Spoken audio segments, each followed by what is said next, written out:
E aí, senhores, tudo bem? Tudo tranquilo? Bora lá então, ó, continuando aqui os biomas do Brasil, tá?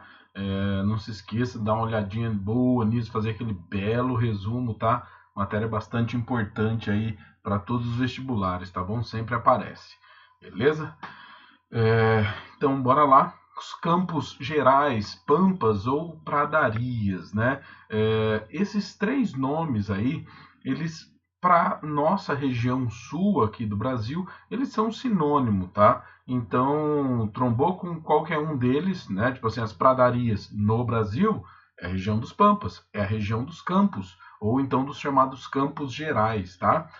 Tudo então a mesmíssima coisa, beleza? Então essa é a região sul do Rio Grande do Sul. Deixa eu ver se eu coloquei o mapinha. Não coloquei a imagem, né? Essa aqui vai ser então aquela vegetação, né, que a gente já viu para biomas do mundo. E então você bem pode ver que ela é formada basicamente por gramíneas, né? Bastante raro se encontrar algumas árvores, né? As árvores vão estar próximas das regiões com maior umidade, né? Próximo aos rios, né? Mesmo assim, muito marcante porque é uma vegetação formada basicamente por gramíneas, né? Junto também com essa vegetação associada a ela, a gente vai ter as chamadas coxilhas, né? São colinas então bem suaves, como tem aqui na imagem, tá vendo? Ó? Né? São então regiões arredondadas ali, né? Não tem uma grande altitude, beleza? Então, a gente vai ter uma vegetação que é relativamente homogênea, né? E uma coisa que é interessante, historicamente a gente vai ter essa região sendo ocupada para a criação de gado, né? Então, o Brasil, desde o princípio ali da ocupação dessa região, a atividade principal é a criação de gado. Por quê? Porque está pronto, né? Das duas, uma, você faz um campo de futebol, você cria gado, né? Então, como não tinha tanta gente, então é melhor criar gado. E essa atividade, ela vai ser, digamos assim, meio sorrateira, né? Ela vai meio que pegar na traição. Por quê? Porque quando o cara vai lá e troca a sua pastagem, porque eu não sei qual o seu nível de conhecimento quanto à produção, criação de gado, mas se você criar gado para corte, existem tipos de gramíneas, né, que são mais eficientes. Agora, se você cria gado leiteiro, existem outras variedades de gramíneas que são mais eficientes, então, para a produção de leite, né? Então, para ganhar peso um tipo, para a produção de leite outro. E daí o cara vai lá e disse que ele reforma o pasto. Mas o que, que ele faz? Ele vai lá e mata a gramínea que está no pasto e depois ele planta outra. Quando a pessoa faz isso, ela está substituindo então a vegetação. Né? Então, aquela espécie de gramínea que é típica da região, ela deixa de existir. Portanto, isso é visto como desmatamento, beleza? Então, ó, nessa região você bem pode ver que existem aí, ó, gramíneas diferentes, né? Pode ver o cara tá lá a cavalo ali dando uma olhada, tal. Mas existem então gramíneas diferentes. O que que acontece isso aí? Isso é tido, isso é notado como desmatamento, né? Então aqui é a região de ocorrência dos campos, né?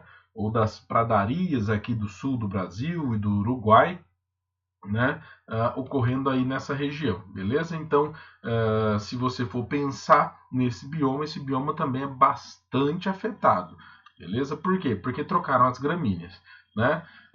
Os mangues que aí chegaram, né, a ficar em voga, né, devido àquela lei, altera, não altera, protege, não protege, né, dos mangues. Então, até antecipo para vocês, pro Enem, você não precisa esperar cair mangue, tá? Tipo, principalmente com essas características aí de alterações, tá? Mas aquela coisa, caiu uma questão sobre mangue sem nenhum problema, mas sobre as alterações da lei, não, você não vai ver isso tão cedo no Enem, né? Os mangues, eles são uma vegetação que está presente principalmente na região litorânea, tá? Principalmente não, quase que exclusivamente nas regiões litorâneas, tá bom? Aqui no Brasil, no litoral. E ele vai ter como característica estar na região da foz dos rios, né? Então, aquele encontro do rio com o mar, você vai ter uma área bastante plana, né, na foz do rio. Por quê? Porque o rio vai transportar bastante sedimento. Então, ele vai tender a deixar toda a região mais plana, né? Porque no seu fim, na sua foz, ele perde velocidade, a sedimentação acaba então aumentando, né? Então tudo fica mais plano. Beleza, então o mangue, na verdade, são áreas que são periodicamente alagadas. São áreas, então, que a água fica parada. E daí a gente vai ter características muito típicas dos mangues, né? A gente vai ter as árvores aí com as raízes pneumatóforas, né? Ou seja, essas raízes que elas praticamente saem do solo, né? Essas raízes se chamam pneumatóforas porque elas conseguem respirar, beleza? E por que essa vegetação vai ter essa adaptação? Bom, ela vai ter essa adaptação por alguns motivos. Primeiro que a água nessas regiões ela pode estar bastante estagnada, né, com pouquíssimo oxigênio, e também porque tem sal, né? Então essa árvore aí, esse tipo de vegetação, ela conseguiu desenvolver essa característica, né? Porque elas são plantas halófitas. E o sal, tá? A halófita é uma planta que é resistente à presença de sal no solo. Então, uma halófita, ela vai ter resistência em uma questão que as outras plantas, né, a maioria das plantas não vai ter, que é o seguinte: se você pegar e jogar sal no solo, esse solo acaba ficando infértil, tá? Se você então jogar bastante sal, minha nossa, não tem o que aguenta, né? Uma outra espécie que é halófita são os coqueiros. Você pode ver que nas praias, quais árvores que vai ter? Não tem nada, né? Tem coqueiro. Então, os coqueiros eles são halófitos. Só que mesmo assim, se você tiver uma concentração muito grande de sal, nem o coqueiro resiste, tá bom? Então o sal ele é meio que inimigo das plantas, tá? Do desenvolvimento, do crescimento das plantas, né?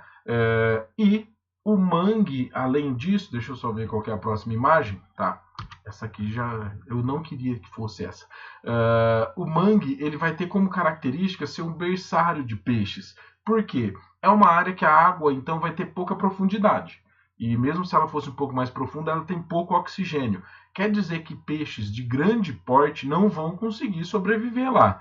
Resultado disso, os peixes vão lá, desovam no mangue e ó, saem vazado. E os alevinos ali, né, os peixinhos pequenininhos, vão conseguir se desenvolver e viver muito bem ali no mangue. E aí, quando ele vai aumentando o seu porte, ele volta para o alto mar. Mas acontece que, devido ao fato do mangue ter água parada ali e tudo mais, ele vai ser muito mal cheiroso.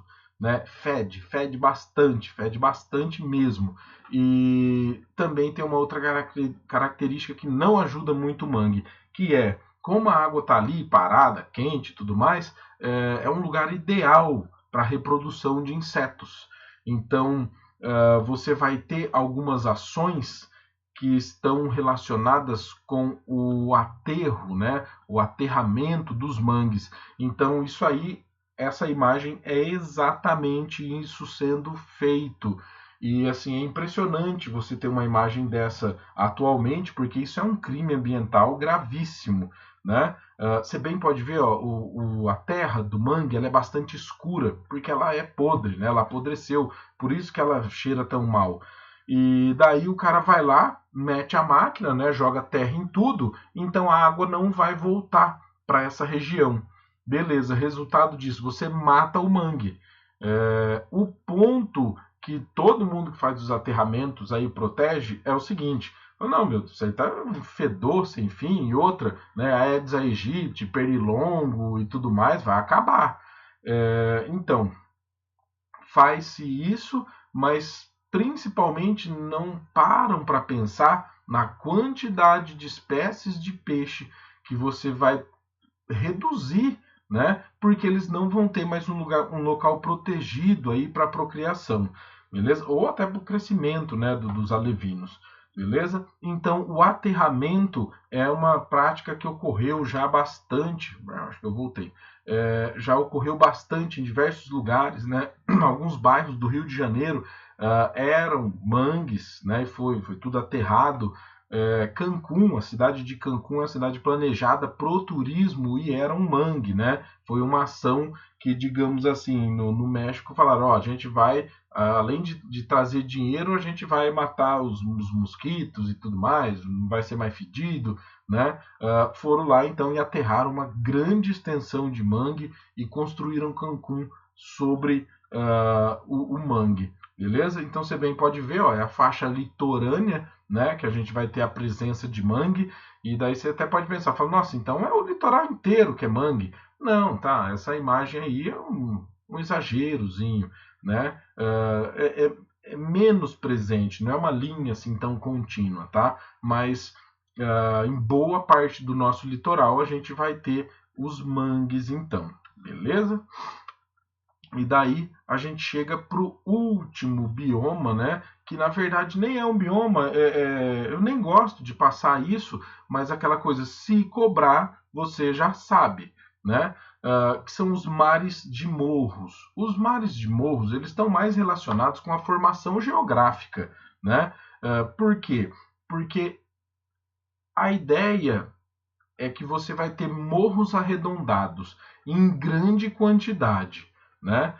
E esses morros arredondados aí serão cobertos pela Mata Atlântica, beleza? Então, na região que é próximo do litoral nordeste, sudeste e sul, ou seja, uma faixa, a gente vai ter a presença desse tipo aí de vegetação. Eu não gosto de chamar de vegetação porque a vegetação é a Mata Atlântica, né? Mas é uma combinação, então, tá? Essa aí é a imagem característica, né?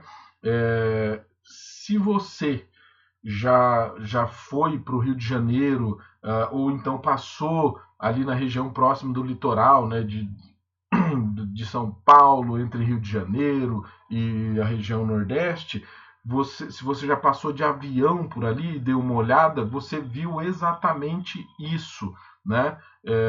Eu fui para o Rio de Janeiro em 2015, acho que 2015, e, meu, eu fiquei boquiaberto, né? Porque é uma grande extensão mesmo, toda formada então por esses morros, né? Então essa aí seria a vegetação típica, tá? Mares de morros. Então as combinações aí mamelonares, né? Mamelonar quer dizer meia laranja.